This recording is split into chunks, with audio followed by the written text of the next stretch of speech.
Hello and good evening. Are we being recorded? Excellent. Well, welcome to another Finance Commission meeting on this rainy day. It is November 17th, 2025 at 5:32 p.m. The Finance Commission is officially called to order. Will the recording secretary please call the roll? Commissioner Gopal, I'm here. Commissioner Jeffs, Here. Commissioner Lim, Here. Commissioner Fanvong, Here. Commissioner Wong, Vice Chair Young, Here. Chair Geller. Here. Would all our guests please stand up and join us for the Pledge of Allegiance? I pledge allegiance to the flag of the United States of America and to the republic for which it stands, one nation, under God, indivisible, with liberty and justice for all. Thank you. At this time, I will ask the recording secretary to provide additional information on how to participate in today's meeting. Members of our audience who wish to speak may submit their name into one of the speaker kiosks. We also offer the ability to provide live comments via Zoom and submit written comments through our e-comment system. For those who wish to participate virtually, visit zoom.us using any web browser or the Zoom app on smartphones or tablets and enter meeting ID 160-958-9357. The passcode is 913954. You may also dial in by calling 669-254-5252 or 669-216-1590 and entering the same meeting ID and passcode. Those who wish to provide comments via Zoom are asked to enter their speaker queue by raising their hand electronically. The recording secretary will call your name and allow you to unmute your microphone at the appropriate time. Those dialing by telephone will be identified by the last 3 digits of their telephone number. We ask that you please state your name for the record. The time limits per speaker are noted in the posted agenda and are established based on the number of requests submitted. All requests submitted after the first speaker is called shall receive 90 seconds. Those who wish to provide written comments may do so by clicking e-comment on the Finance Commission meeting agenda webpage at cityofirvine.org/Finance Commission. All comments will be provided to the Finance Commission as part of the meeting record and will be uploaded to the city's website. For technical assistance with Zoom before or during the meeting, please call 949-724-6078. For any other questions or assistance, please contact Administrative Services at 949-724-6025 or via email at as@cityofirvine.org. Thank you very much. We will now hear public comments on matters that are not on the Finance Commission agenda. Any member of the public may address the Finance Commission on items within the Finance Commission's subject matter jurisdiction, but which are not listed on the agenda during public comments. However, no action may be taken on matters that are not part of the posted agenda. Recording Secretary, are there any members of the public who wish to speak on non-agendized items this evening? We have none, Chair. Thank you. Well, now we go to introductions, presentations, and commission reports. Director Bullison, do we have any of these this evening? Yes, we do. We have our esteemed City Treasurer, Don Collins, here tonight to present the third quarter Treasurer's Report. I noticed that too. Thank you for joining us, Mr. Collins, and we're looking forward to your presentation.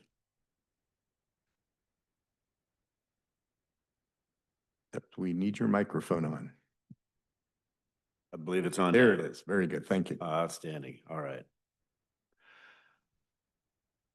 Thank you, Chair Geller and Vice Chair Young and fellow commissioners. I appreciate the opportunity to once again sit before you, answer any questions you may have as we move along, but also to discuss the highlights of the quarterly treasurer's report that ended on September 30th.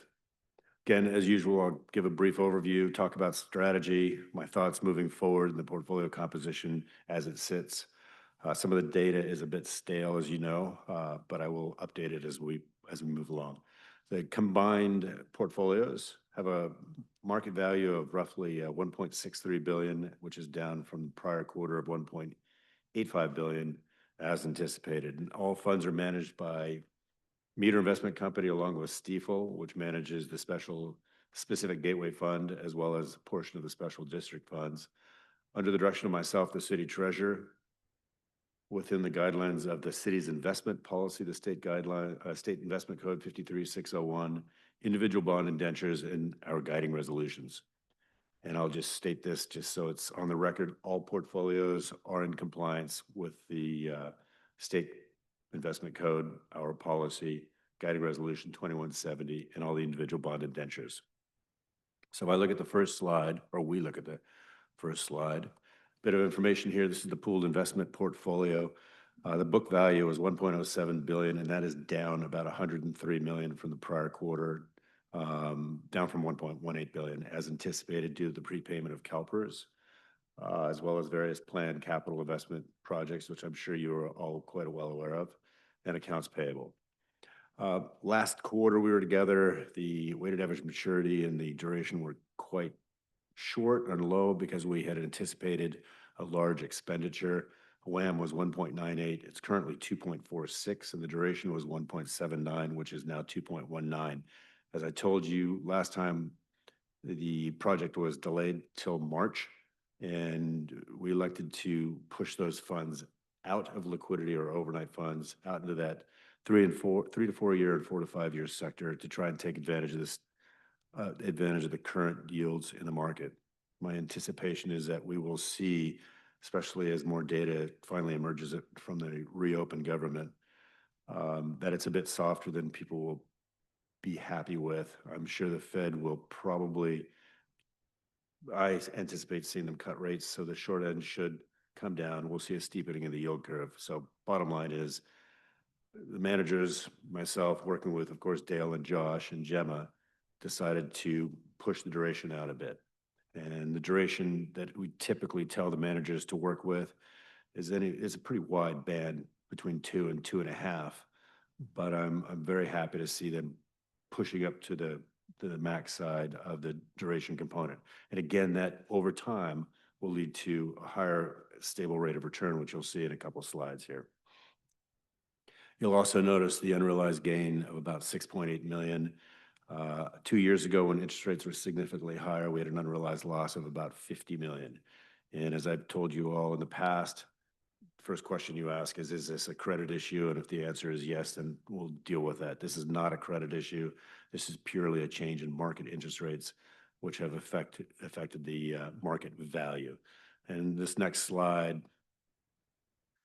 illustrates this. And if anyone has any questions and would like to go over this with me personally, I'd be happy to. The pivot point, of course, is the duration of the portfolio.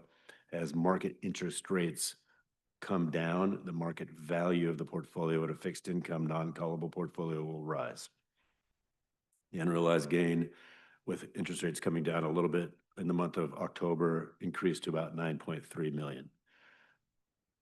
And at this point, that's based on the Fed funds at 375 to 4, which is lowered 25 basis points at the last meeting. Next meeting is in December. As of this morning, the odds were about 40%. Friday was about 50-50 whether they would cut again.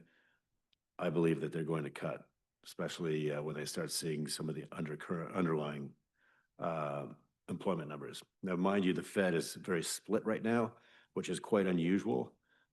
Normally, they're all unanimous in their decisions. We've not seen a unanimous decision at the last 2 meetings. And there are definitely some hawks and doves that are fighting with each other, which is entertaining, to put it mildly. If we look at the next slide, this is the asset allocation slide. Again, some of the percentages went up across the board here because we dramatically reduced the overnight cash. So we just increased treasuries and agencies, medium-term notes, some of the securitized product, which is AAA. The manager did buy some mortgage-backed securities. But again, there's no real material change here as far as asset allocation goes for the city. This slide is super, so if any of your council members, or for that matter, anyone asks you about the credit quality of the portfolio, keep this slide around. It's actually quite high.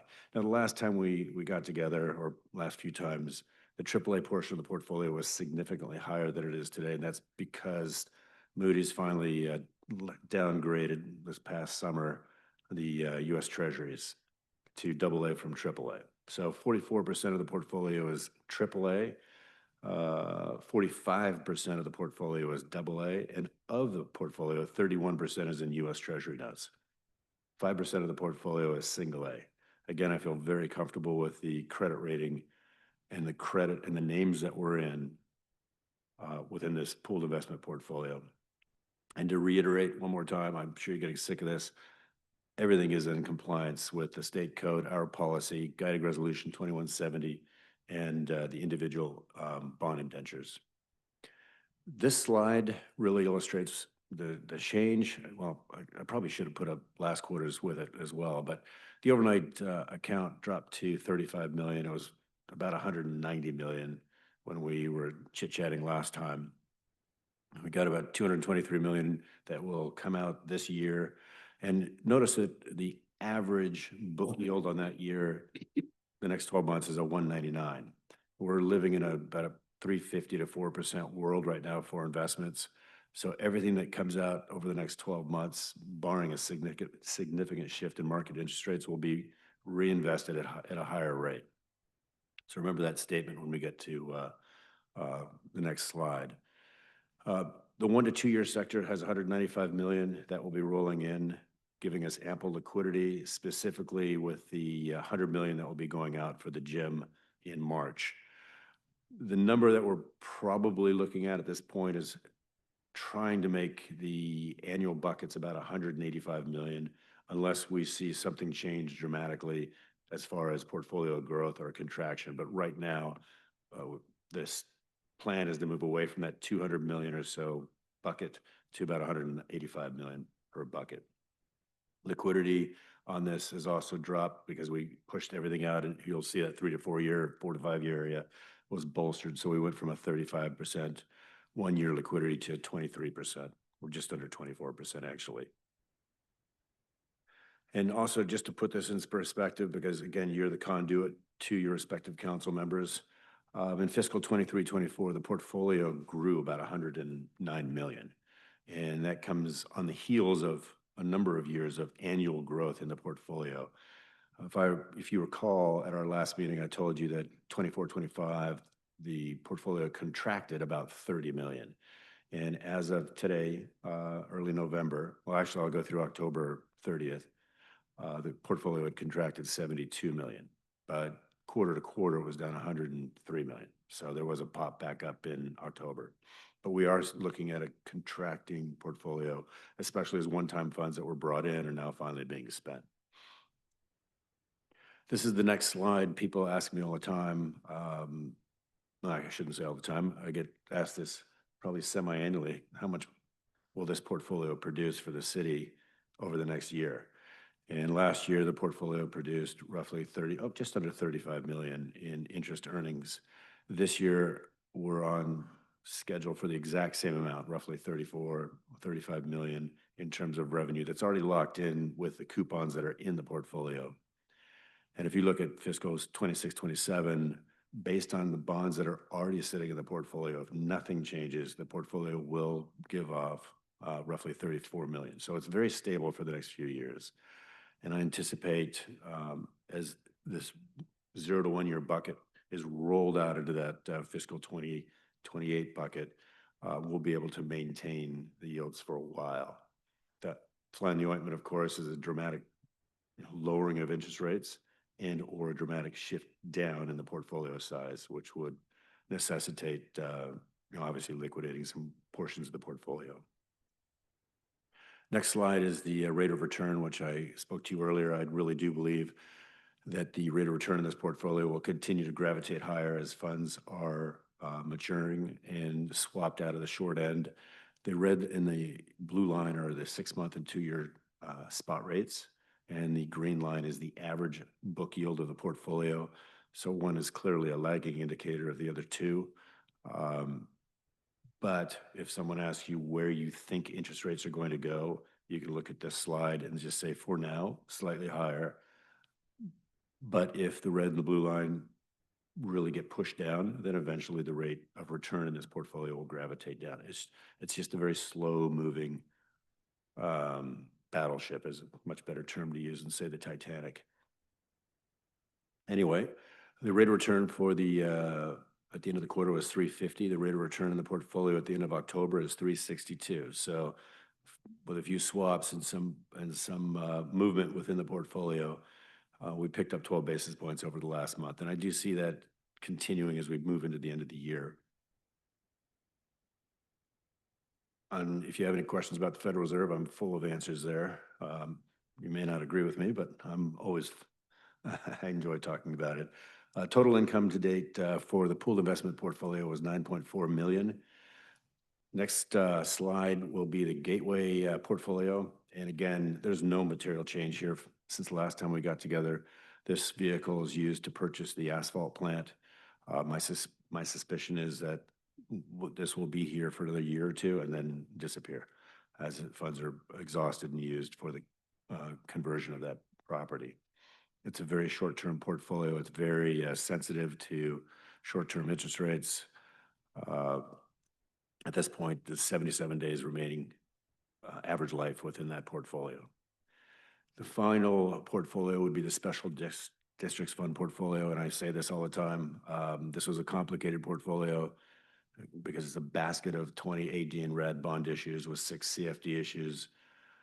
Irvine Facilities Financing Authority bond issue, and they used to each have a unique bond indenture until Dale came along and decided to help me and make them more uniform. So going forward, it will be easier to manage this portfolio. Right now, again, you can see the average days to maturity is 35 days. It's very short term. It's going to be very sensitive to whatever the Fed decides to do. The quarterly interest earnings was just under, just over 5.8 million. So the three together is 15.19 million, and I am at your mercy to answer any questions that you may have. Thank you, Treasurer Collins. Again, thank you for an excellent report. Certainly appreciate all your effort that you put into this. I see that you've included some new graphics and I think even a new report, this investment income projections I haven't seen before. So thank you so much. We really appreciate all the clarity that you provide, not only to the Finance Commission, but to the city. With that, let me open it up to my colleagues. I'll start with my Vice Commissioner, my Vice Chair, and go ahead and try to drill the treasurer and see if you can stump him. Thank you, Treasurer Collins, for the great report. Just one comment on, I don't know if it's number 8. So you've got at the bottom October 15th to October 25, but up in the heading you have October 2010. You're right. I pulled up Okay. the wrong, I will fix that. Okay, other than that, bringing it looks great. Thank you. Thank you. Good observation. Thank you. Let me go to my right. Who is dying to talk first? How about I will pick Commissioner Fan Vong first. I thank you, Treasurer Collins. Again, appreciate the presentation, and I too like the investment projection update. So looks really nice. Thank you. Thank you. So one of the questions I had on slide number 6, on the 4 to 5 year, the maturity, it tapers off. I presume it was probably when that was issued. Is there a reason why it tapers off from 4.3 to 4.14? Yes. about a year ago, we had short-term interest rates at 5.5%. So we can only invest out 5 years, 5 years. That's kind of our max. So a year ago, we were filling that bucket, which is now the 3 to 4 year bucket. So it has higher yielding securities in it. So the 4 to 5 year bucket is reflecting rates as they've come down about 100 basis points over the last year or so. So that will continue to drift down as the Fed lowers rates. Got it. Okay. All right. I didn't realize that you had the 5 year max. So I would put that in my notes going forward. Yeah, no, it's a state, it's under 53601. They really try and limit the max maturity. Now, the city can, with the city council's permission, go out beyond the 5 year mark, but it's not an easy, it's just not easy to do. I mean, we're essentially a liquidity provider for the city. If we did that, that would increase our duration risk, right? If we did that. Correct. I think on the one hand, especially when we had 550 yields, Mhm. I would have loved to have bought 20-year bonds. I don't think that would have flown with the city council. Unless you're Silicon Valley Bank, right?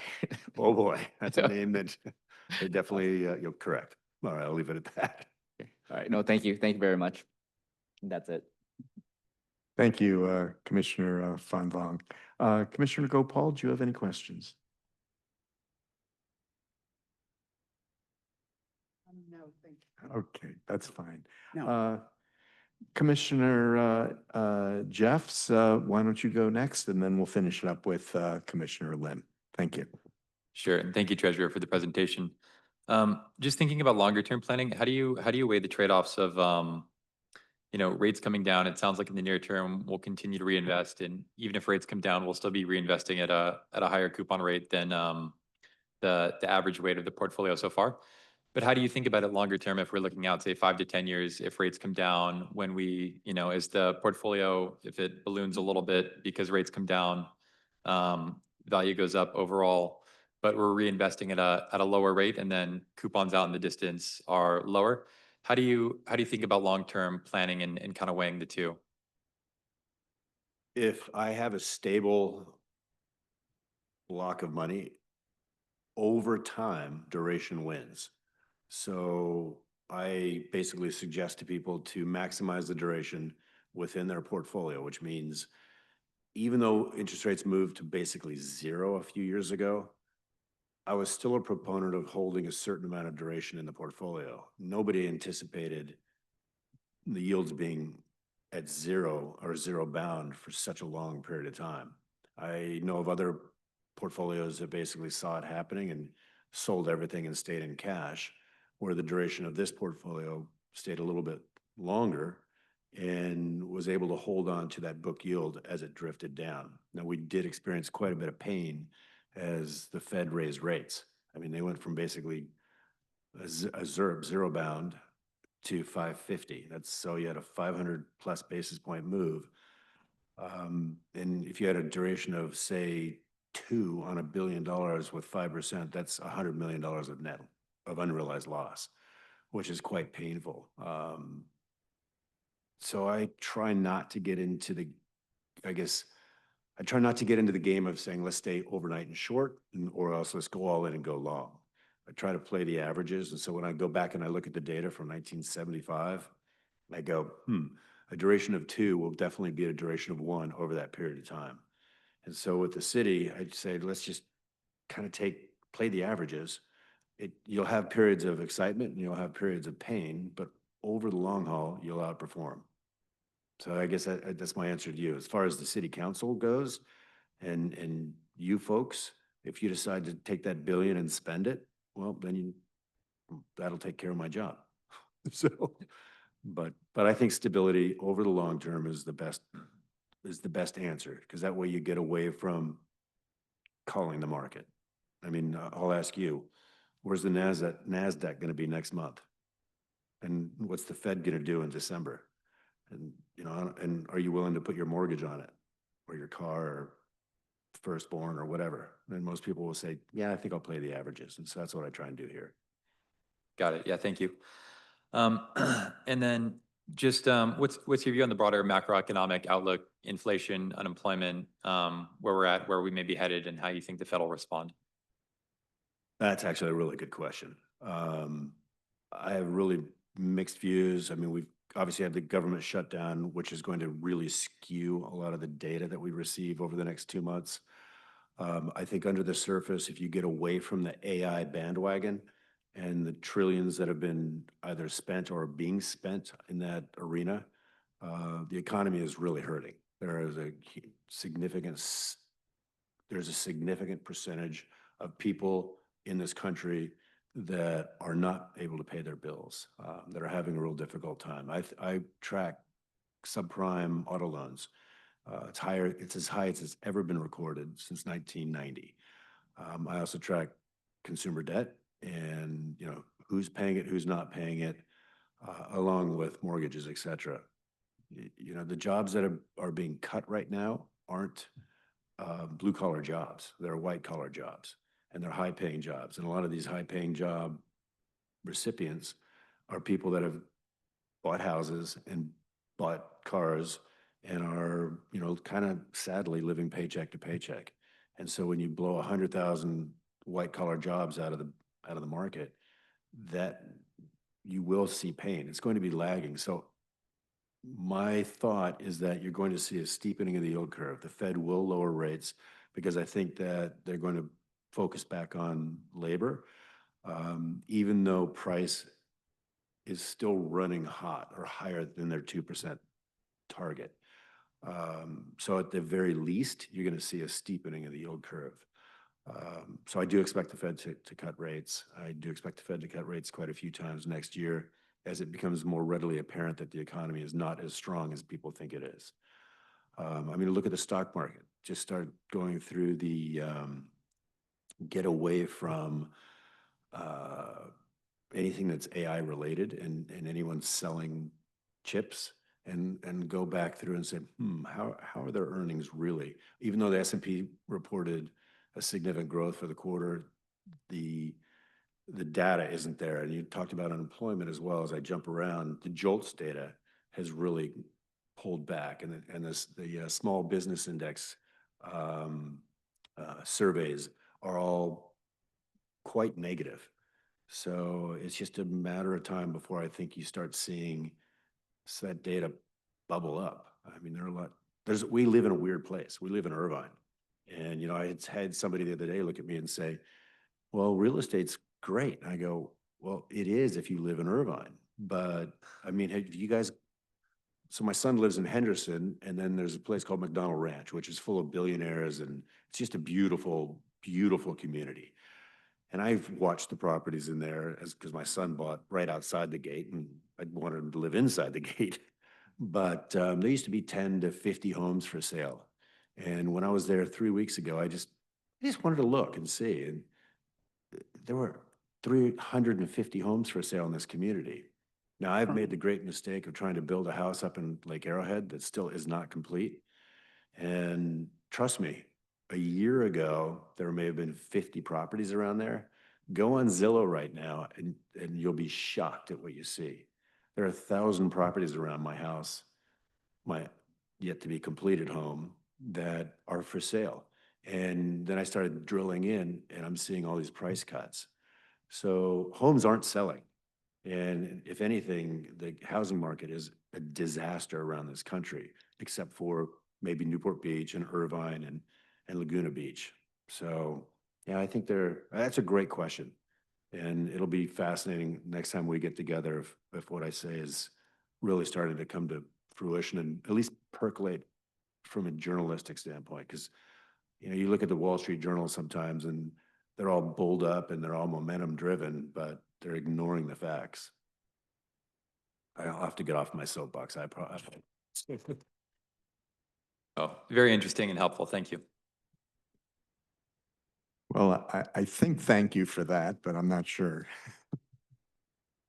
We're going to end up with Commissioner Lim's remarks. They're always very interesting to listen to. Thank you, Commissioner Lim. Yeah, thank you, Chair. Thank you, Treasurer Collins. I don't have any real questions about the presentation per se, but you did mention multiple times about the portfolio being managed under the guidelines and all that rules and whatnot that you have to adhere to. So my question is related to that.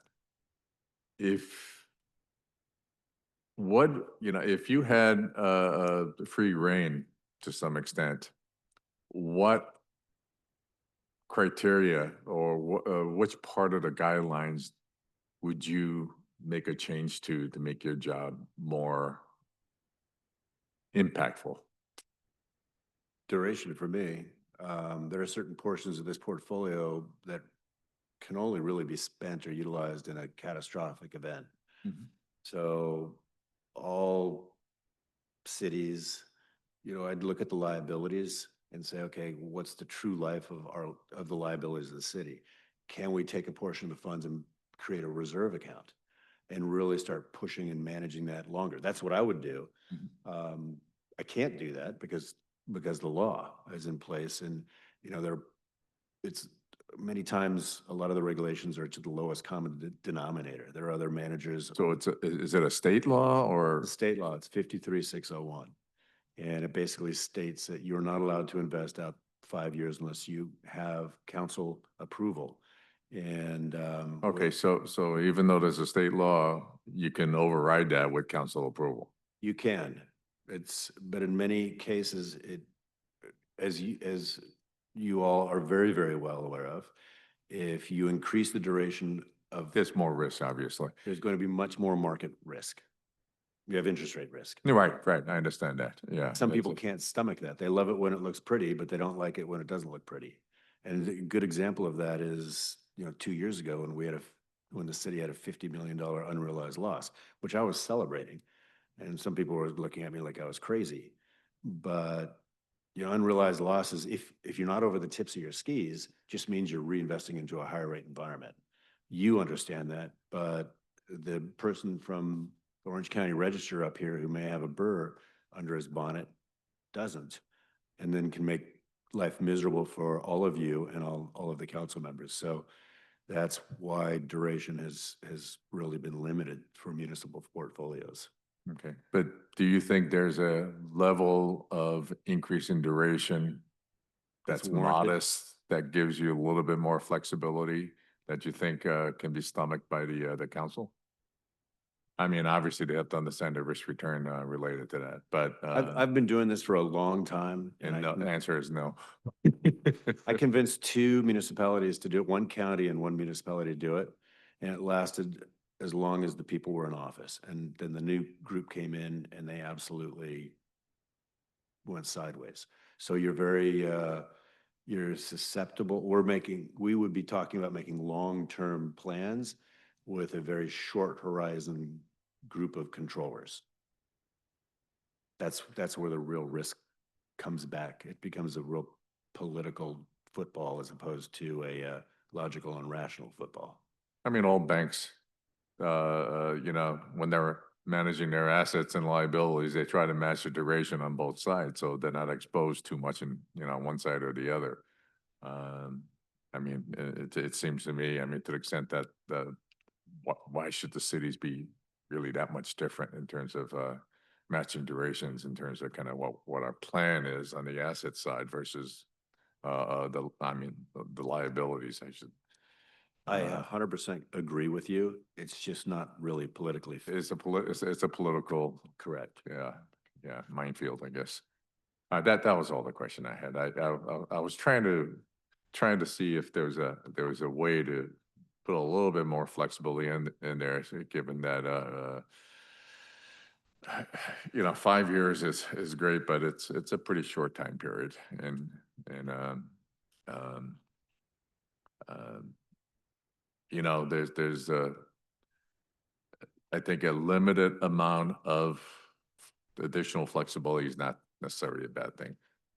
I don't either. And I will tell you the investment policy for the city, which we've just essentially the IAC or AIC approved with no changes because there's no material changes that we need. But especially with Dale, this policy has evolved. The Irvine policy has evolved. It's much, it's aligned with the state code at this point. And the assets that the city is investing in today versus what they were investing in 10 years ago is significantly different. So duration is out. The callability or the negative convexity that was in the portfolio at the time is gone. So the city has evolved and the city has done a good job of trying to maximize what they can do within the guidelines. So I actually feel pretty good about, actually, I feel really good about it. It just, again, we're hostage to what the council does. I mean, the council can all of a sudden say, hey, you know, you've got $1.1 billion and we're going to spend 500 million of it. And that makes our life very difficult.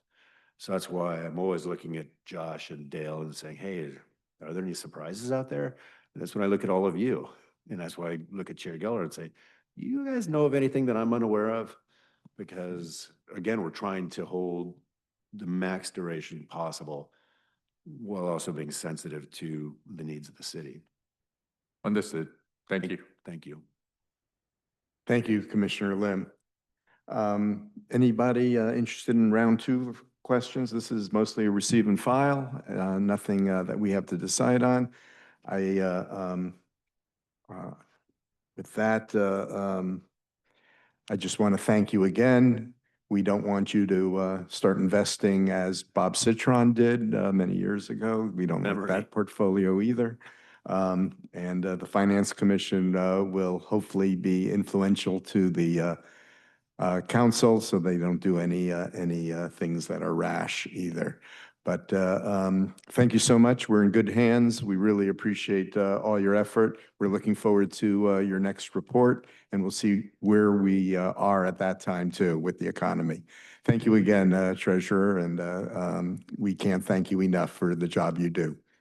Thank you all. I appreciate it. With that, we're ready to move on. I'll ask our director if we have any additions or deletions to the agenda this evening. We have none, Chair. Well, we have one item on our consent calendar. It is just the minutes. And with that, I don't think we need to, if there's anyone who wants to pull the one consent calendar item, you can speak now. Otherwise, we can vote on that. Is there anyone who wants to pull the one consent calendar item from the agenda? Chair, I don't want to pull it. It's just more of a question of clarity. I wasn't here, so do I abstain from the? It's just a technicality. You can abstain or you can vote for it. It's up to you. And try to keep dry, Treasurer. It's not that technical of a matter, but since you brought it up, then abstaining is the right way to do that. With that, is there anyone in the public who would like to talk about the consent calendar item? There is no one, Chair. All right. With that, do I have a motion to approve the consent calendar item? I'll make the motion. Thank you, Vice Chair Young. Do I have a second? I'll second. Thank you, Commissioner Gopal. Can you please call the roll call? Commissioner Gopal, Yes. Commissioner Jeffs, Yes. Commissioner Lim, Yes. Commissioner Fanvong, Abstain? Vice Chair Young, Yes. Chair Geller. Yes. Motion carries 5-0 with one abstain. Thank you so much. Let's move forward. We have one item on our commission business. It is the amendment to agreement with Axon Enterprises to renew and expand the body-worn cameras and mobile video solutions contract. And I see we have some people in the audience for a presentation. We look forward to seeing the presentation, and then we'll open it up to questions. Go ahead and introduce yourself to my colleagues and then proceed with your presentation. All right, thank you. Good evening. Finance Commission, Chair Geller and Vice Chair Young. My name is Russ Leonard. I'm Public Safety Technology Administrator, and with me tonight is Training Officer John Jarrett. We have a presentation for you tonight, as you said, on the Axon Enterprises Agreement to continue for another 5 years. And if you're ready, I'll get started. Okay. All right, to give you some background, in case you're not familiar with Axon, in March 2021, the city contracted with Axon to provide body-worn cameras, mobile video, and digital evidence management for the department. Prior to that time, officers relied on digital audio recorders and in-car cameras, but did not have body-worn cameras. The in-car and audio systems did not integrate with each other or with our calls for service data. Matching video to calls for service, manually copying evidence for entry into property systems, sending disks to the court, and reconciling information across multiple platforms was a manual and time-consuming process that was cumbersome and really difficult to maintain. Since implementing Axon, we've transformed how we capture, store, and share digital evidence. The integrated platform has enhanced transparency and accountability while streamlining our operations. We now maintain a very large number of evidence items, all accessible through a single system that's fully integrated with the Orange County District Attorney's Office and our partner agencies. Our current 5-year term expires on April 1st, 2026, which brings us to today's recommendation. Now, in the last slide, I mentioned that we maintain a very large number of evidence items. I think it helps to put that into some perspective for you. So we currently have over 315 terabytes of digital evidence stored in evidence.com, which is Axon's digital evidence platform. Now, to give you some sense of scale, that's equivalent to over 6,000 Blu-ray movies, more than 3 times Netflix's current entire streaming catalog. That's also over 9 years of continuous HD video recording.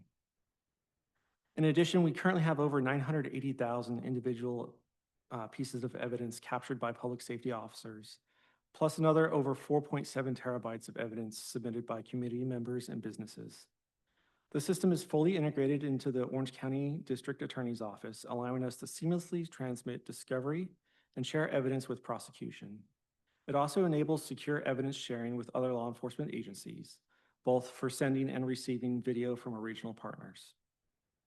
This integrated ecosystem would be extremely costly and difficult to replace, which is why maintaining continuity with Axon is so critical. The proposed amendment. The city currently has 3 separate agreements with Axon, including body-worn cameras, fleet video, taser, and Fusus real-time integration. While negotiating with Axon for renewal of this contract, we determined that a significant savings could be realized if we consolidated contracts. The proposed amendment extends the contract for an additional 5 years, from January 2026 through December 2030, under Axon's Officer Safety Plan 10, which consolidates the 3 existing separate agreements into a single bundled contract. By moving from siloed contracts to this unified plan, the city realizes bundled savings of $659,459 compared to purchasing these systems separately. Beyond the bundled discount, we're also recommending approval of the amendment now, rather than waiting until 2026, which locks us into current 2025 pricing. Axon historically increases prices by 5 to 6% annually. By securing 2025 rates, we avoid that escalation and save an additional $365,811 over the 5-year term. Combined, these 2 factors deliver over $1 million in savings, while simplifying our contract management and ensuring our critical technology remains current. So you might ask, what is the Officer Safety Plan 10? Officer Safety Plan 10, or what Axon calls OSP 10, is the bundled subscription model that I've been talking about. It combines all of our public safety technologies, body-worn cameras, in-car video, tasers, cloud-based evidence management. It puts everything under one predictable 5-year cost structure. The consolidation of the separate contracts into one eliminates redundant and overlapping services, administrative overhead that we were dealing with. Staff no longer have to manage multiple vendor agreements for devices that all work together in the field. The OSP 10 bundle includes Axon Body 4 cameras, with 2 refreshes in 2027 and 2030. Our Axon Fleet 3, which we currently have deployed in vehicles with a refresh in 2027. TASER 10 conducted energy weapons with VR training. Interview room recording systems and unlimited cloud storage for our body and fleet cameras. Fusus Pro for our real-time crime center is a single pane of glass which incorporates our law enforcement data such as calls for service, vehicle locations, automatic license plate reads, drone footage, and other data. The plan also comes with Axon's software suite. This includes performance, which helps us quickly review body-worn camera footage for compliance and reduces supervisor review time. We also have Redaction Assistant, which helps us blur faces, screens, people, or other objects based on our criteria before releasing any video. One of the key factors here too is our auto tagging, which automatically matches officers' call for services to body-worn and car cameras, seamlessly tying our law enforcement records to video of the incidents, reducing time to find valuable evidence. That was our struggle before this. It was really difficult to find the video and tie it because there was no automation behind it. Community Request has been really successful for us too. It's a secure public portal that allows us to send victims and witnesses links to upload video and other evidence directly into our case file. That's that 4.7 terabytes of evidence that I was talking about earlier. And lastly, Axon Standards brings functionality to review officer interactions and ensure we're within policy. For our next slide here, I'm going to refer to Officer Jarrett. Hi, John Jarrett. I'm not sure who this. All right, they told me this mic may or may not work, so we'll see how it goes. My name is John Jarrett. I'm currently assigned as a training officer for the police department. So I'm here with Russ today to speak to the TASER 10 upgrade and why we are trying to bundle it in with this current package with Axon. Currently, our program through Axon for our TASER 7, which is the device our officers currently have, is a purchase model where we purchase them outright, meaning if anything goes wrong with them, we're responsible for that. The Axon TASER 7, just like the new TASER 10, has a 5-year expected service life, and we have passed that service life. That happened last year between July and September. So for the past 12 to 14 months or so, our officers have been out there fielding tasers that, though they are still functioning and we're doing everything in our power up in our training department and our armory to keep these things functioning for our officers, we're in desperate need to upgrade these devices to keep our officers safe and keep the community safe out there. The TASER 10 brings some amazing new technology to what we know as TASER. The current TASER 7 has a 25-foot cartridge, meaning that the officer can deploy a TASER about 20 feet and then allow the TASER to be effective out to about that distance. The new TASER 10 has a 45-foot cartridge, allowing them to be about 40 feet away from their subject and be able to deploy it. So much greater safety buffer for our officers and for everybody that's out there dealing with violent subjects around an officer that has a TASER at their disposal. The TASER 10 also has some amazing technology that makes our officers not just able to deploy these devices from a greater distance, but it also allows them the ability to deploy multiple shots with the TASER, for a lack of a better term. The current TASER that we have, the TASER 7, has 2 cartridges that have 2 polarity-specific probes that deploy out of them. And please slow me down or raise your hand if I'm getting a little too technical. But the TASER 7 has 2 probes that come out of 2 different cartridges. You deploy 1 cartridge at a time, and one is a positive probe and one is a negative probe.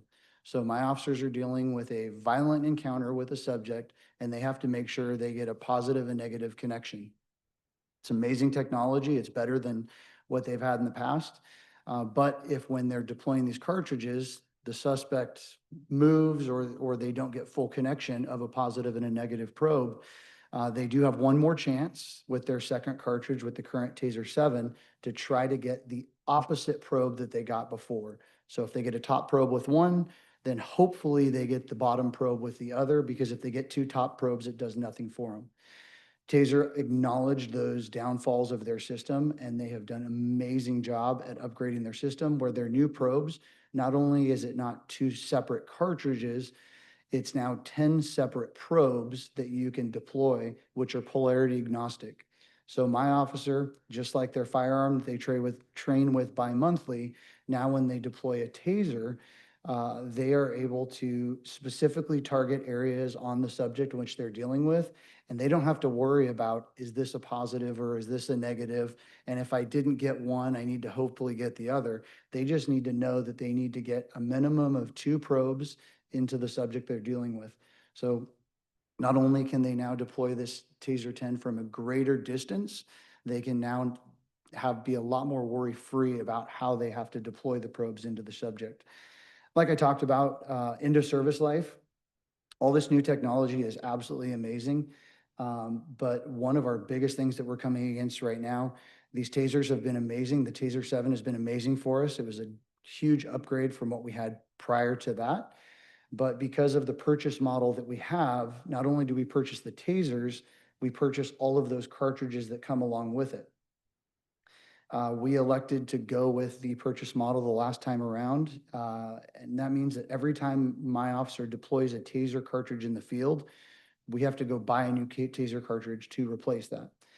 Also, we have to train them annually, deploying anywhere from 4 to 6 cartridges per officer. So that adds up pretty quickly, costing us tens of thousands of dollars a year just to train the officers. With the new model that we're looking to go to, all of that is included, as well as they're including virtual reality-based training, allowing our officers to be able to train in a briefing setting. It's something that we could bring in here and set up for y'all and be able to train with and show you all the great features without ever having to deploy a real device at absolutely no extra cost to us. The Taser 7, like I said, the 5-year expected life, kind of like an iPhone. If you have the iPhone 10, it still works most of the time, but you're constantly having to reset it. You're having battery issues, some spotty problems with it. But it still works until you go to the new phone and it works and it continues to carry on as it should. That's kind of where we're at with these tasers is we're losing about 1 to 2 a month. They originally cost us about $1,200 a piece. We're now paying upwards of $3,000 a piece for them just to get our officers suited out there in the field. Because anytime we go to them with an issue, unfortunately, they don't repair tasers. If it's broken, it gets replaced type item. So we're having to buy these things 1 to 2 a month just to keep us at status quo moving forward. So we're really looking for not just an update, but a change in the way that we do business, moving away from the purchase model to a bundled contract with all other services we receive from Axon. Thank you. All right. Now what you really care about, the financial overview. The total for this contract extension is $7,464,416.42. This amount includes both tax and the standard 10% contingency that we apply to technology contracts. The plan is constructed as 5 equal payments of $1,330,177.85, plus $26,988.77 in tax each year. This keeps our budgeting predictable across the life of the agreement. We've included the industry best practice of a 10% contingency totaling $678,583.31. This contingency allows us to address contract adjustments, hardware replacement, installation-related needs that arise during deployments and refresh cycles, as well as our normal department growth. We have historically used this contingency to continue services in a timely manner as well. The first 2 years of this contract are funded through a mix of general fund and existing special funds, all of which are already budgeted for in public safety technology. The original Axon 5-year agreement in 2021 was $3.3 million, and this renewal is 7.46, so it's quite a bit different. The change reflects several factors. These factors are an increase in the number of officers and devices that we're using in the department now, bundling what used to be multiple separate contracts into a single integrated solution with 2 additional components that we had not previously contracted for, Tasers separately would be about 1.5 million, and Fusus is another 800,000. So a lot of that delta is made up in bundling the Taser and the Fusus. This also is made up of normal cost escalations and inflation since 2021, which Axon has been averaging about 5.5% year over year. The original scope in 2021 included only the core systems of the body-worn cameras, the in-car systems, the interview room, and the evidence storage. This new plan incorporates and replaces our end-of-life Taser devices, as Officer Jarrett said, and it adds our Fusus Pro integration for our real-time crime center. It also enhances our cloud software suite and includes hardware refresh cycles that will be required in the coming years. Alternatives considered. So we looked at evaluating the option of conducting a new RFP. While this is normally a responsible procurement approach, in this case, it's not recommended because the cost of transition would be extremely high. A new vendor would require full integration with our CAD, which is our computer-aided dispatch, our records management system, network infrastructure, case management systems. It would require retraining all our staff and migrating, like I said, that 315 terabytes of existing digital evidence, which is a huge undertaking. The migration alone would be a multi-year effort and would disrupt our ongoing investigations and our evidence workflows. The operational and financial impacts would make this option impractical. For option 2, we were looking at a 10-year extension. We consider this, but while it would provide a longer-term savings, it would lock the city into today's technology stack for a full decade. With how quickly body-worn cameras have changed and how quickly tasers changed in car systems, our real-time crime center technologies, a 10-year term would really limit our flexibility to evaluate the new capabilities and remain competitive or look at competitive pricing in the future. The 5-year term strikes a pretty good balance between stability and future adaptability to see what's coming down the road. And finally, allowing our contract to expire without replacement really is not an option. It's not viable. These systems support our daily patrol operations, our digital evidence collection, and criminal prosecutions. Without Axon's body cameras, fleet cameras, and evidence management platform, we would lose critical evidence needed for prosecutions. We would lose the automation of our video uploads and our chain of custody tracking. And we'd also lose our redaction tools, supervisory tool, preview tools, and discovery workflows. The last thing we'd lose there is the ability to meet public records and legal disclosure requirements, which we definitely don't want to do. The operational impact of letting this contract lapse would be immediate and severe.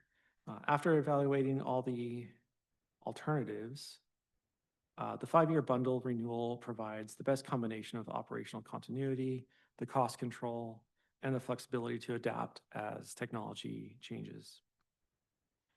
So our recommended action, staff is recommending that Finance Commission support authorizing the mayor to execute the 5-year amendment with Axon. This action allows us to maintain the continuity of the body-worn camera, fleet video, the Taser upgrade, and the evidence management systems that we rely on daily for our operations. We're also recommending authorization for the city manager to approve amendments within the approved budget. This is a standard practice for technology contracts that provides operational flexibility for routine adjustments. For example, device replacements related to vehicle refreshes or implementation details that couldn't have been foreseen or originally anticipated. Executing this agreement this year locks in the 2025 pricing, like I mentioned, and avoids the 2026 escalation, saving the city approximately $365,000, like I had mentioned. In short, this action continues the systems that support transparency, accountability, and effective policing, systems critical to our daily operations. This amendment ensures operational continuity. It maintains our integrated evidence management system, captures that $365,000 in savings, and it supports the transparency and public safety through proven and advanced technology. That concludes my presentation, and I'm happy to answer any questions you may have. Thank you both for your presentation. Obviously, this is an important matter for public safety to support one of the best or the best police departments in the country. Um, I'm sure my colleagues would agree that having the right equipment is so important for that goal. So um, we apologize if we sound like accountants here, but we just want to make sure we all get our money's worth. You explained many things to us. I just wanted to reach out to my colleagues and say that I did a little research on this vendor, and they're considered the gold standard. 85% market share, and to move to another vendor and for all of the problems for transferring the data, for retraining our officers on how to use it. I don't think any of my colleagues would suggest that. I think the best for the best makes total sense on this. So I just wanted to say that I will be supporting this, but we do want to ask some of the tough questions. Uh, um, uh, John, you mentioned some of the rationale behind the $3.5 million model from 5 years ago to now $7.5 million, more than double. I believe you mentioned, and it was a little bit hard to hear, but I think you mentioned that you're consolidating on a number of programs that they have. Some additional officers are now here, and that takes care of some of that. And I think you mentioned that the original $3.5 million contract did not include any of the tasers, and that was $1 million in itself. But there's still, even though you said, 5.5% increase every year, I would just like to hear a little bit more on why the price has more than doubled, even if well, it's about doubled even if you include the tasers in there. If we include the tasers, that would be about $4.5 million, and we're at about $7.5 million now. If you could just explain to me where that additional money is being requested by I understand the vendor is giving us a great deal and a discount, and it's all good, but the price has gone up considerably, and that would be my first question before I turn it over to my colleagues. Yeah, sure. I can take a stab at that. Yeah, it is a significant increase, right? And our taser, the taser contract's about 1.5 million, right? So that gets us what, 4 or 5-ish million, and then our fuses contract's another 800,000 on top of that. So we're sitting close to 6 million there. We did add additional body-worn cameras. So our initial contract was for 300 body-worn cameras back in 2021. Looking at our operational needs, we've moved that up to 330 body-worn cameras and additional pro licenses for our officers and our non-sworn staff that are managing that. And so there's a significant increase in cost to add those additional body cameras. The other end of it is that 5.5%, 5 to 6% increase every year. And so when you're looking at it, you're not just looking at, you're looking at when we signed in 2021, 5.5% every year since then. And so I'll be honest, when we got Axon's renewal this summer, I about fell out of my chair. I was like, you guys, this is way, way more. This is over double. Help me explain this. And so that 5.5% is really where it kicks in. We're looking at bringing in this officer safety plan, which includes not just the body-worn cameras that we had initially, but we're getting all the Axon suite, the performance on top of it, the redaction suites, So we're not just getting Taser and Fusus, we're getting all this other software on top of it that's going to help reduce our officer time and our staff time. I Thank- hope that's sufficient for you. Yes, thank you for that. I think that that's a good explanation. I didn't go through every page of the 360 pages, but I saw a lot of the pictures showing some of the sophisticated software that comes with it and the new software and the upgraded on that. Before I turn it over to my colleagues, is there any residual value for some of our old equipment?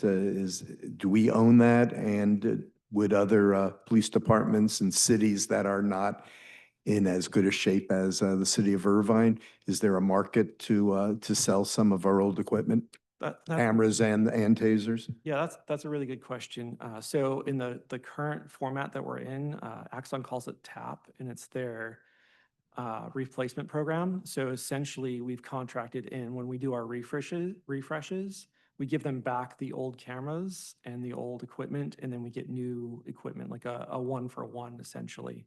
And so we don't actually retain the fleet video systems like we just last year did our Fleet 2 to Fleet 3 upgrade in our cars. We didn't keep any of that equipment. That all went back to Axon, and then they repurposed it. And in doing that, we get a lower rate in our contract. So we're not actually having to buy out. I'm sorry if you can't hear me. Let me move that down.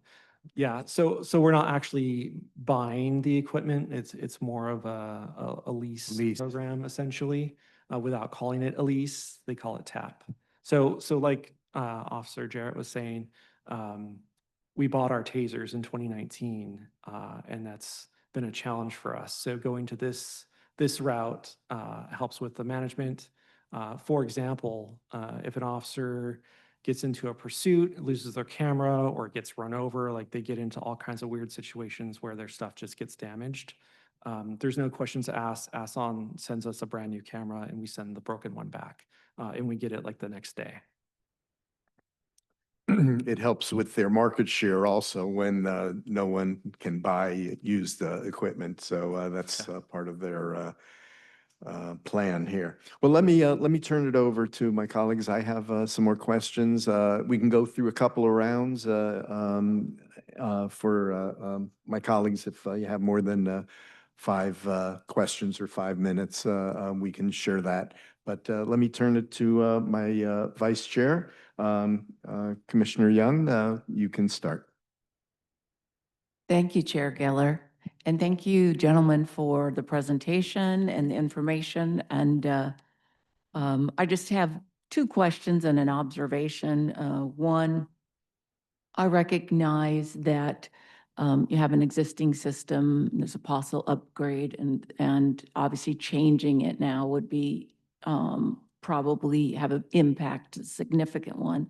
But one thing I want to make sure as a city, from a finance standpoint, did you go out and look at what what the costs are in the market today, just to have some kind of reference? Because that would help in just the justification, though obviously we understand that Axion Enterprises is the gold standard. Yeah, we did. We were looking at the competitor to Axon to see what they've done recently, and they haven't, as Chair Geller said, the competition is almost non-existent, right? Axon has 85% plus of the market space, so it's hard to find a competitor that has a recent contract. I did find recently that in June 2023, Pittsburgh did a renewal on their Axon system. Their initial contract was $10.9 million, and their new renewal that they did in 2023 moved it to $47.5 million. So across the board, we're seeing these huge kind of, I don't want to call it inflation, but these new packages that are a whole lot more expensive than they initially were. But I think you have to take a look at the technology that's running behind it now versus even where we were 5 years ago when we initially signed in 2021. We didn't have the same access to AI and the same software platforms. Like we were really just buying a video camera that sent to the cloud, and now it's so much more than that. And so, yeah, we did look to see, I live in a city and I want to make sure that we're being good stewards of taxpayer money. And so I'm always trying to find a deal for us and looking at the negotiations. And across the board, everyone is seeing these increases. On the TASER side of the field, there is nothing that even comes close to being a competitor to the TASER. It is not just the gold standard, it is the only Only standard. thing, yeah. One part of my job is annually we go out to a trade show in Las Vegas and look at everything new in the world of firearms, training equipment, law enforcement equipment, and what is commercially available. And there's absolutely nothing out there. TASER even makes civilian models that makes everything else just in the shadow, in the wake of what they do. So when we've looked out there, we've seen other agencies who had other brands of body cameras. One of our neighbors, Tustin, was one of them. Originally adopted a different body worn camera, but even when it came to the TASER, they still carried the TASERs. It makes it very nice when we are out on calls for service with partners who are carrying same equipment and share of information. It is something that makes it very seamless for us. If we show up on a call, which we regularly do, being surrounded by so many different agencies here in Orange County, we show up and everybody has the same gear and equipment. So in the event of an unfortunate event like an officer-involved shooting, the share of information and the collaboration we're able to have with that same information across platforms is invaluable. Thank you. On the TASER, I did research it a little bit on the 10, and obviously it's a good piece of equipment. The only, I guess I have two questions on it. One, how often is a TASER deployed here in the city? Is that a daily thing or a weekly thing? Is there any numbers on that, just from a citizen's perspective? Is that a commonly used tool for your team? Yeah, it is a very commonly used tool, and I apologize. I found out I was going to be presenting today at about worries, 8 don't o'clock worry. on my day off. So, but I would be very happy to get you those numbers. It truly is something that is used probably weekly now. There are times where we will go through stints where things are going on, whether it be civil unrest or Right. certain other things, and we'll see a rise in the use of it. And then we'll see times where, maybe we'll go a couple weeks without the use of it. And when I say use of the TASER, that doesn't just mean that we're deploying probes and actually using the device on someone. Mm-hmm. Very commonly, just the display of the device, or what TASER likes to call the painting of the lasers, gains compliance, which is, the lowest level of force that we have to use is better. And so there's many, many times when the officer's just simply pulling the TASER out of the holster or turning the TASER on, get a win for us and get the subject to give up and, quit being violent or quit doing whatever it is they're doing. But it is usually a weekly occurrence for us. But we can get those exact numbers for you. That'd be interesting. Well, thank you. And lastly, on funding, so it looks like you have money set aside for 2025, 2026, and then there's a special fund that you're going to pull from. And I guess, Dale, this could be for you. What do we have going forward to cover this? Will we have this in the budget going forward? So these are built into our current year budget and our next year's budget. Right. It's already in there. Okay. And we contemplate this as we're building the budget. If they are necessary equipment, that we budget for those costs moving forward. So our next budget cycle certainly will include this as well. Okay, yeah, because this is almost doubled in cost. And then the last thing, which is my observation, do I have another minute? Okay, thank you. Is that I did note that one of the biggest costs on this contract is the licensing fee. And it is just approximately almost $1.7 million. So there's a big number, and I don't know how that compared to what it was in the last 5-year contract, but Again, just observation, it's a big number, it stands out. It is a big number that stands out. And so we did add additional licenses and to be fair to Axon, what we get for those licenses is a lot more than what we used to get. I don't have the cost for licenses originally on me right now, but I do know that before we didn't get access, we only got access to evidence.com. It didn't give us any of the mapping tools that we currently have, didn't give us any of the AI tools, the redaction software. So it is an all-encompassing change, and they've been rolling that out to us. And we haven't had to pay for it because we're in a current contract right now. Right. So we're kind of catching up to the things that we already have that we haven't had to pay for. Okay, thank you. Yeah. Thank you, Vice Chair. Does the new license upgrade all of our equipment to the latest version always? Is that part of the license? So now we're going to TASER 10. We're not purchasing that? That's kind of your lease program. When a new TASER comes out, the new and improved one in 2 or 3 years, do we get that exchange also, or it doesn't quite work that way? I don't think we don't have TAP on the tasers. So we're going to stick with TASER 10 for the foreseeable future. They do have a 5-year lifespan. The TASER 10 just came out, I think, last year or maybe the year prior. Yeah, TASER does things a little different than the body worn cameras they build in a 5-year expected life into them. If we were to renew a contract after 5 years, if they have a new TASER available, they make that available as part of that program and it's part of the contract.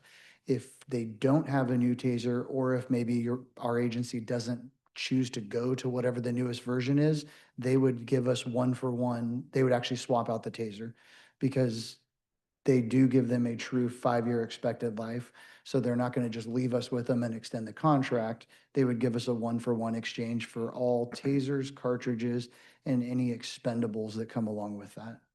And the body cam is different. The body cam, we do get upgraded versions of that as we go along with the license.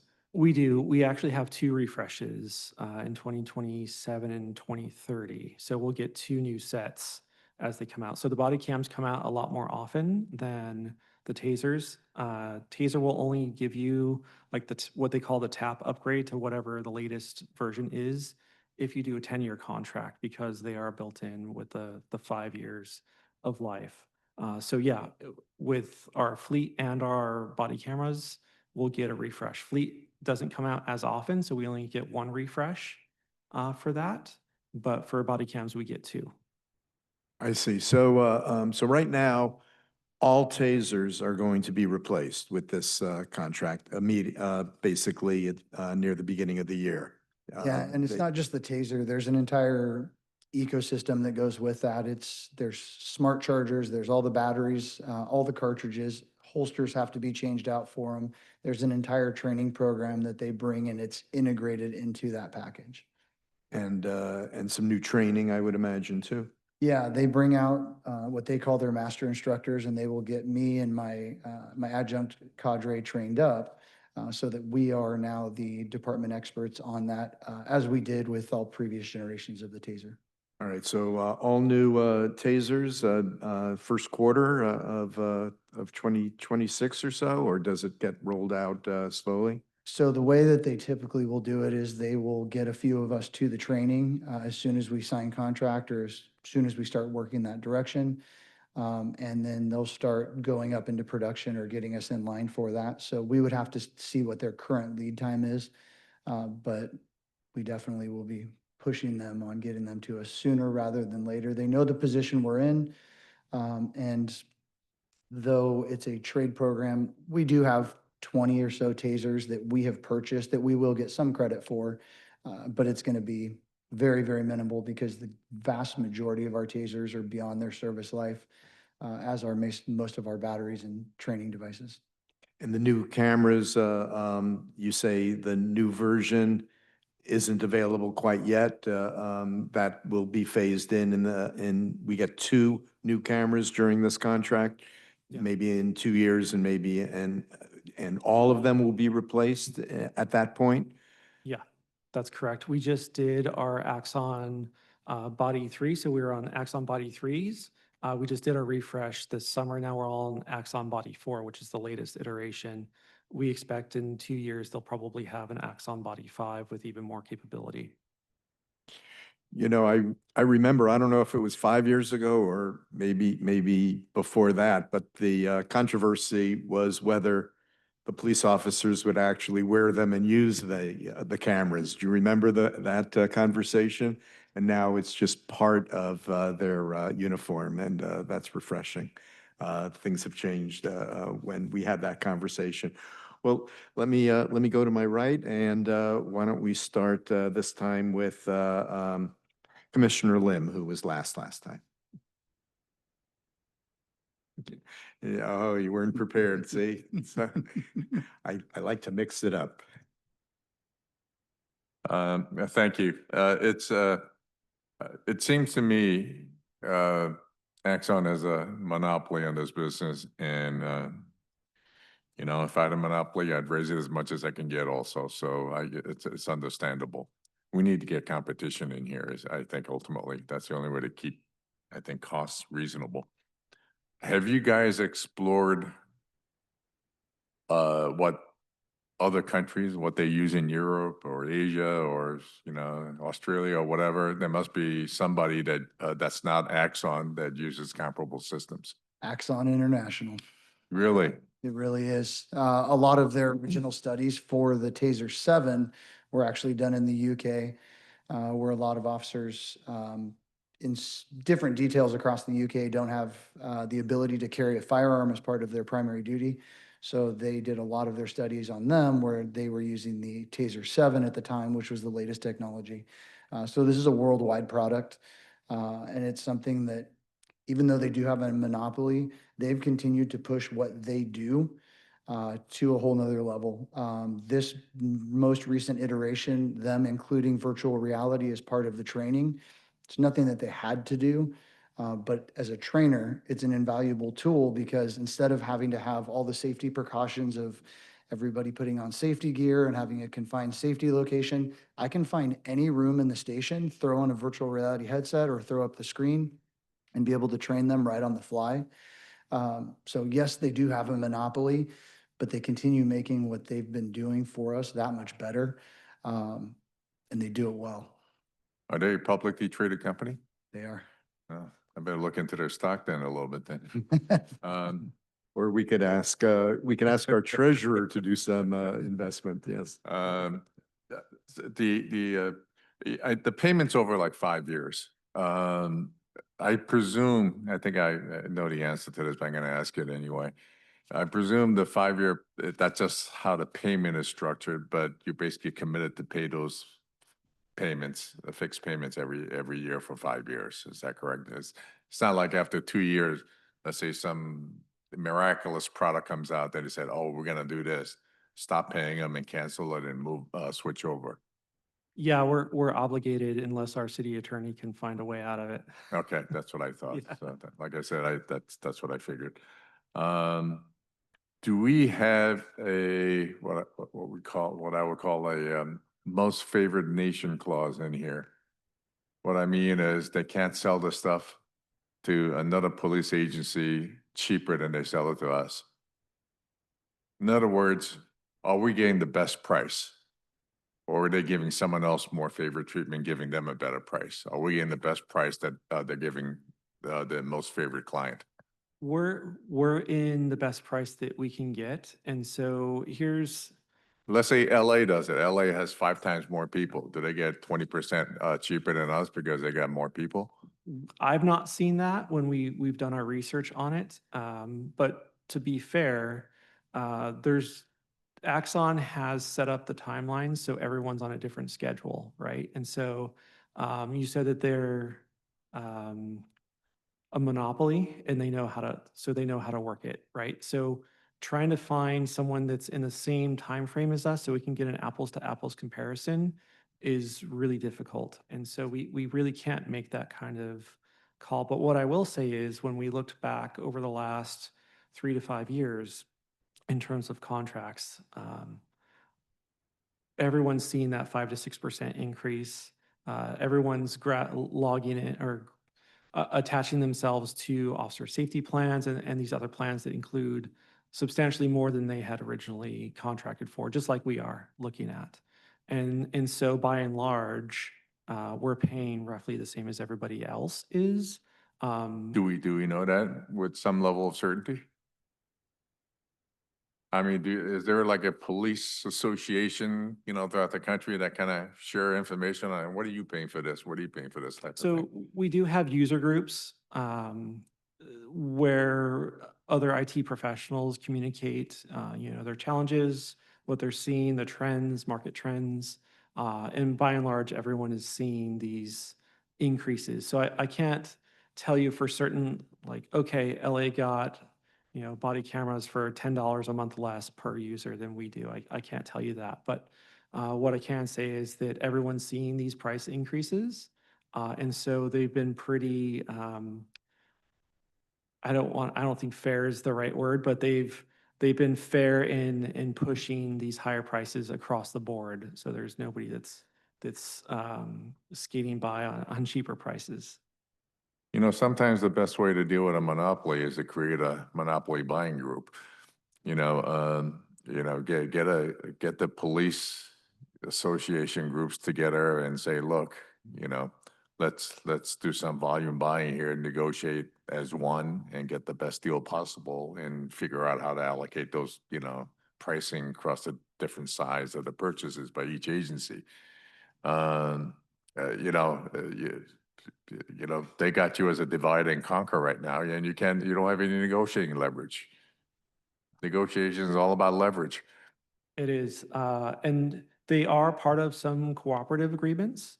And when we looked at those, the pricing was on par with what we were looking at. So they know that they have 85% of the Yeah, market share. it sounds like they're sort of like a NVIDIA, here's the price, and then you wait in line and we'll get it to you when we get it, I guess, right? Yeah. Okay. I had some other questions, but it was already asked and answered, so that's all I have. Thank you. Thank you. Thank you, Commissioner Lim. And that's why we're not going with a 10-year contract. If in 5 years, something else comes along, some competitive product, somebody leaves the mothership and starts a competitive company, we have that option. So I agree with not going with a longer-term contract also. Commissioner Gopal, do you have some questions? So thank you very much for your presentation. What think I'm hearing is a lot of what is being, if you will, bundled inside of this is all of the extra technology that they are investing in to make our police officers' jobs simpler, easier, and all of that. So that's part of what's getting bundled in this whole thing. Could you speak to how much of the new contract is associated with the AI and all the rest of the other services that are being bundled together? Yeah, the real bundle cost is the TASER and the Fusus integration. That's where the bulk of the cost is. The other portion of the cost is the increase in number of body-worn cameras and licenses that we're purchasing. I can't quantify exactly how much those extra services are costing us because it's not presented that way to us, right? Like we don't get that individual breakdown of, hey, if you want redaction, it's this much. Like they don't give us individualized pricing that way. It's, hey, if you want this officer safety plan, this is what it costs and this is what it comes with. And when we're doing our comparison between the different plans available, that one had the best balance between what we need and what we want. And there were a lot of things that we potentially wanted to get extra, but we just didn't think that they were cost effective for the city.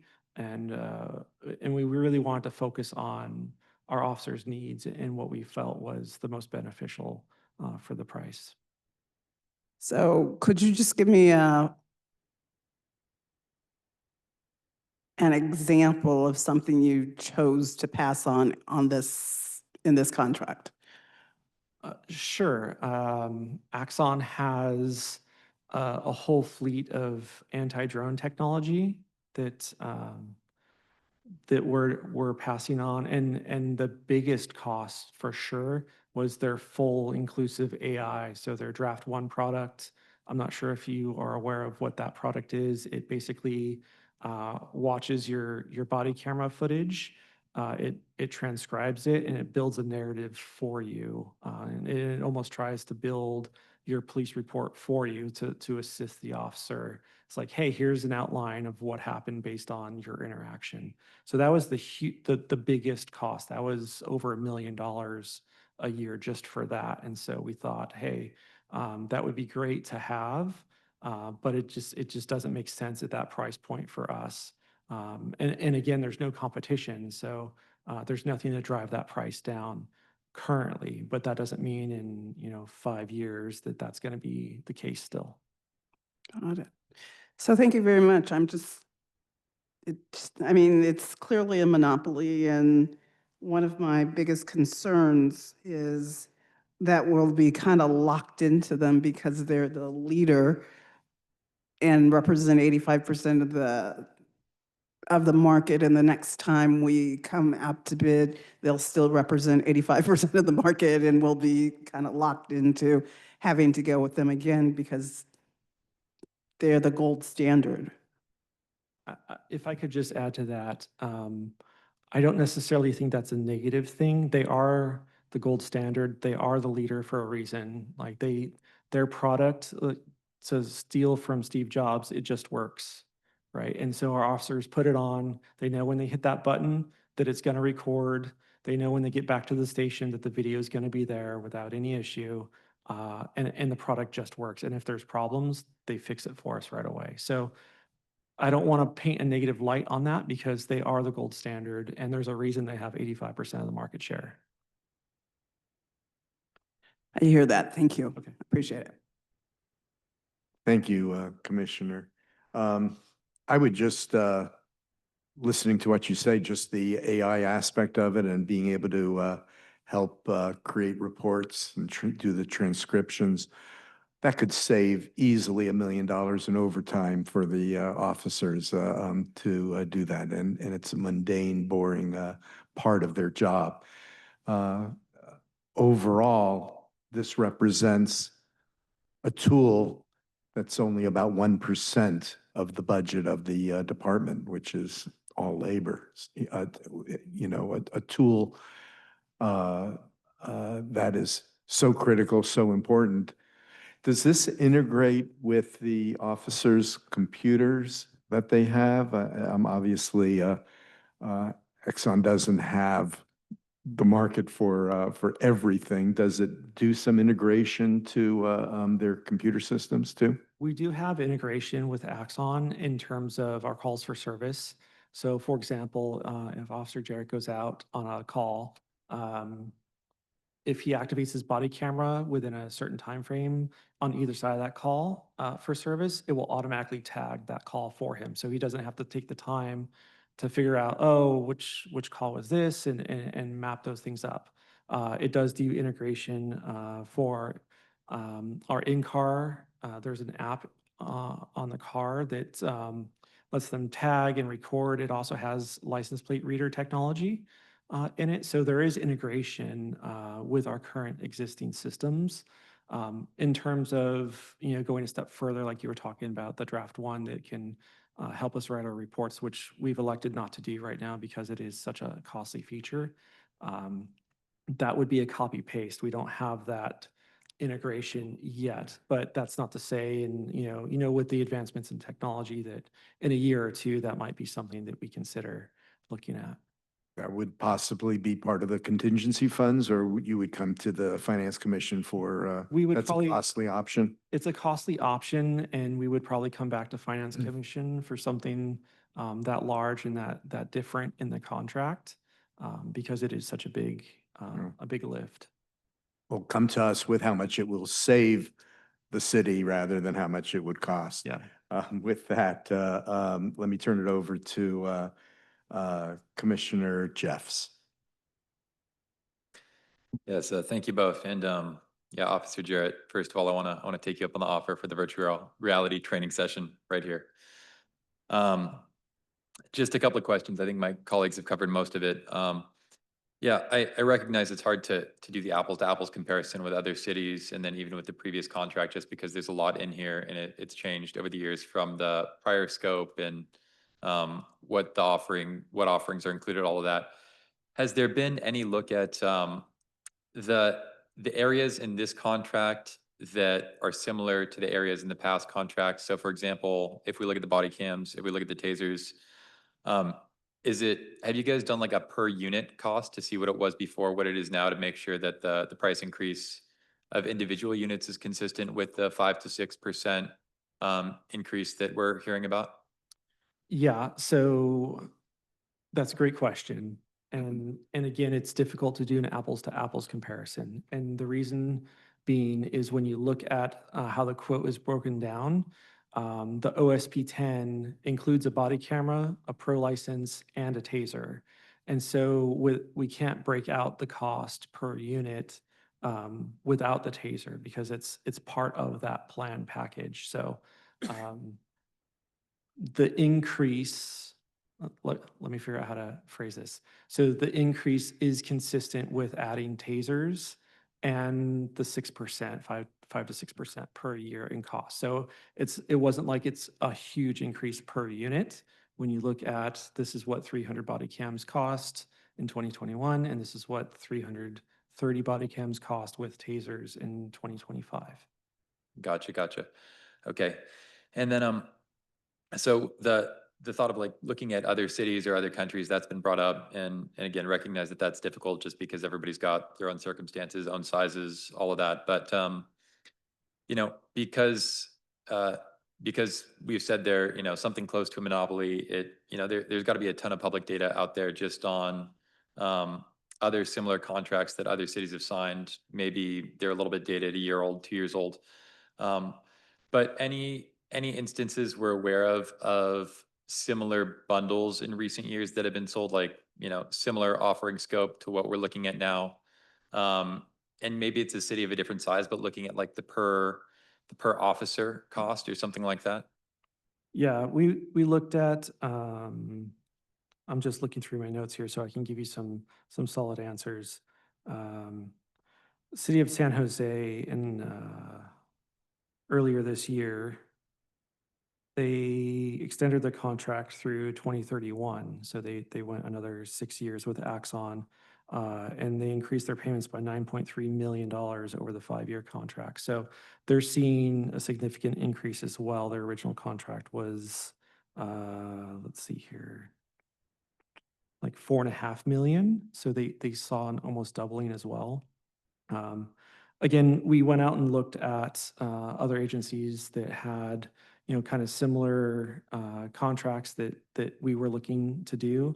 And again, to be fair, there wasn't a huge delta between what we were offered from Axon and what others were paying.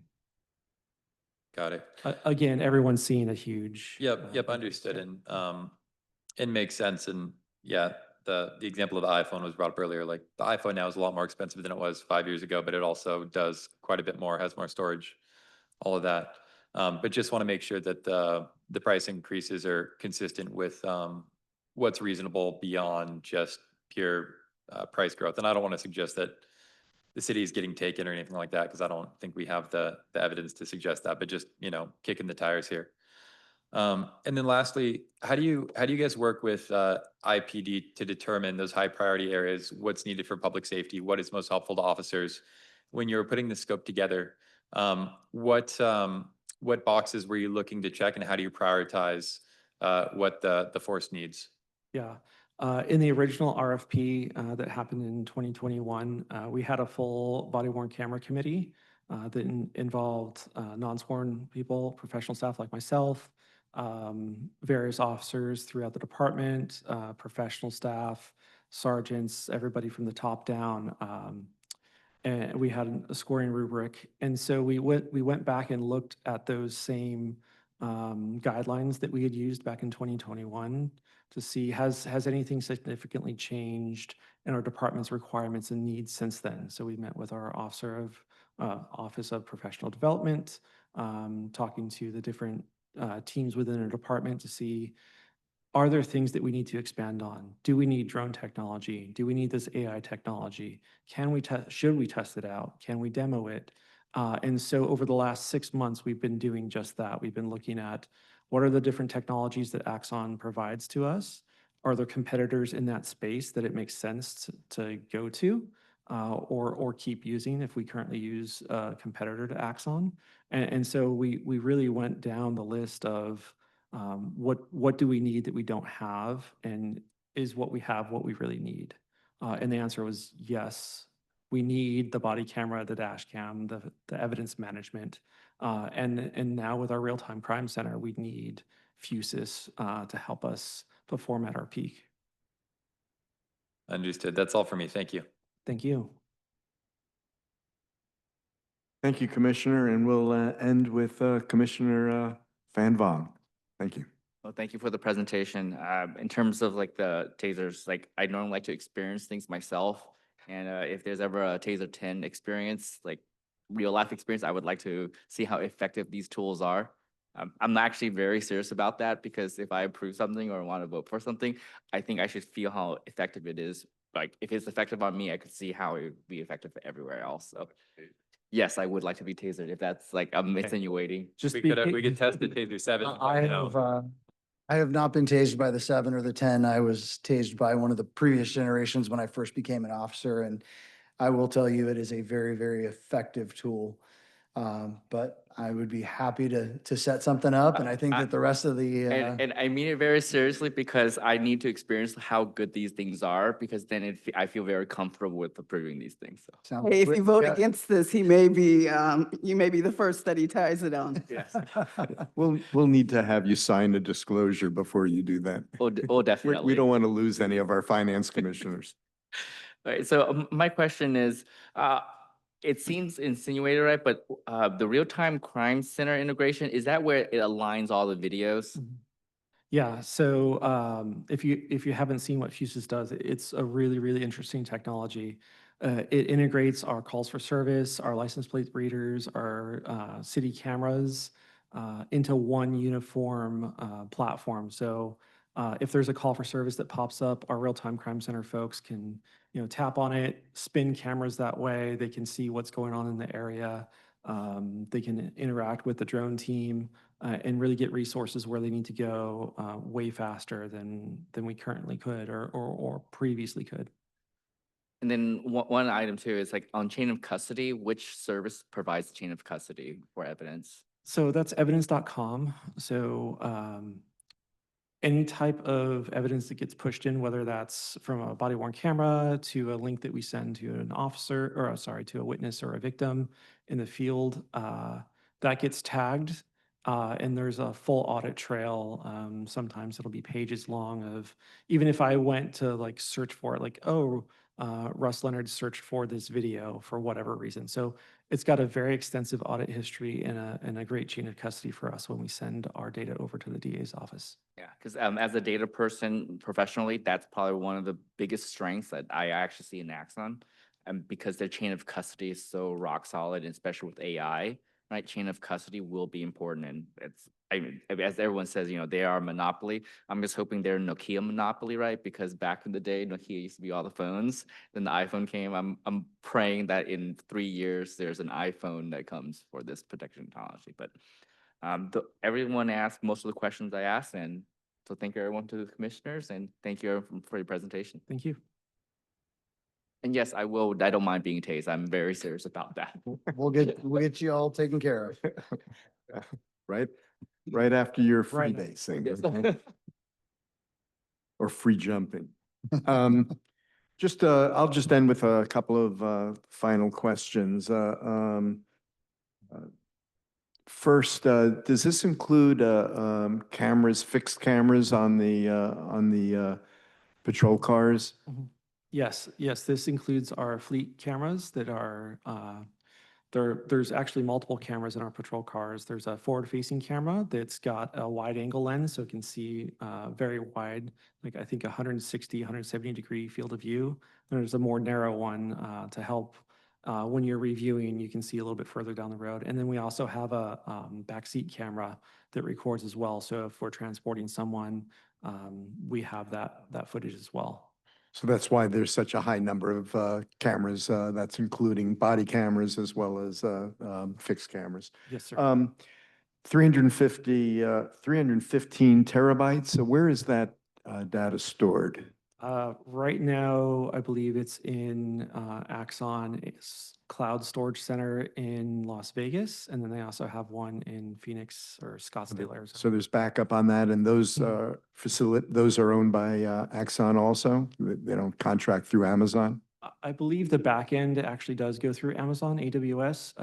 When everyone had that big Amazon outage, Axon was not, it didn't skate by on that one either. So some of their back end is run over AWS. All right, that's interesting. Okay, thank you.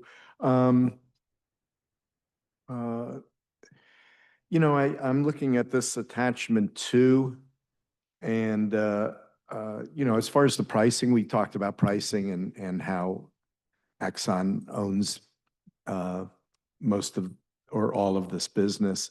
And it seems like when we're looking at more than looking at competitors, we're actually looking at the menu items that Axon is offering and what we choose from Axon rather than a competitor. I'm actually glad to see that you drew the line with the AI. You didn't get an expensive option. I do see on attachment 2 that Axon is claiming here that over the course of 5 years, we have $3.3 million savings, $657,000 a year. Where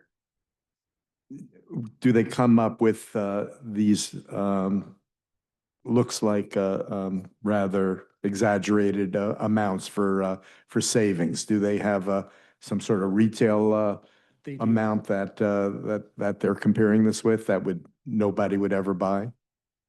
Yes, yes, that's true. So in their breakdown, they do have like an MSRP price, what you would pay if you did not bundle. And then what we're looking at in our savings is like the cooperative price and our pricing for doing the bundle. So it is a significant discount. If you went to Axon and said, hey, I need tasers, hey, I need fuses, and did all these things separate. I need a body cam and I need, Right. you know, fleet cameras. Doing it all a la carte is very expensive. And that's kind of how they get you into these officer safety plans, because it is a significant savings.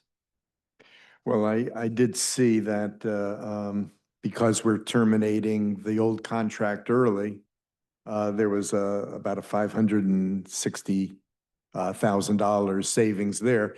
I mean, I'm looking at all the savings. I see the $3.3 million savings. It still comes out to a lot of money, the $7.5 million. But my last question is that $700,000 contingency, is that your discretional ability? Would that come down? I don't think it would come back to the Finance Commission. That's why you're putting in that contingency, but it's still a significant amount. Can you explain a little bit more before we end our conversation? If you plan on using that, or is it a true contingency? It is a true contingency. And typically what we would do is we would go back to the city manager and say, this wasn't accounted for when we signed our contract, and we need it. For example, right now in our police cars, our patrol cars, we have what's called a cradle point, and that is a mobile data, cellular data, right, that our Axon connects to upload our fleet cameras and our body cameras. And so let's say in 3 years, Verizon decides that we're not going to have LTE anymore and it's going to be 5G. Well, we didn't foresee that happening. And so now we need to replace all the cradle points with 5G capable ones. So rather than coming back through this process and avoiding delays, we would go to the city manager and ask, hey, we need 300,000 of this contingency to replace all the cradle points or what have you. That totally makes sense. And there is another level there of the city manager or possibly Dale to review. Any of my colleagues have any other questions? We're approaching the 7:30 hour. Yes, Commissioner Lim. Just one more, where's the equipment made? Where's the equipment made? That's a great question. The US, China, where? I don't. Give me 2 seconds. I don't want to misspeak here.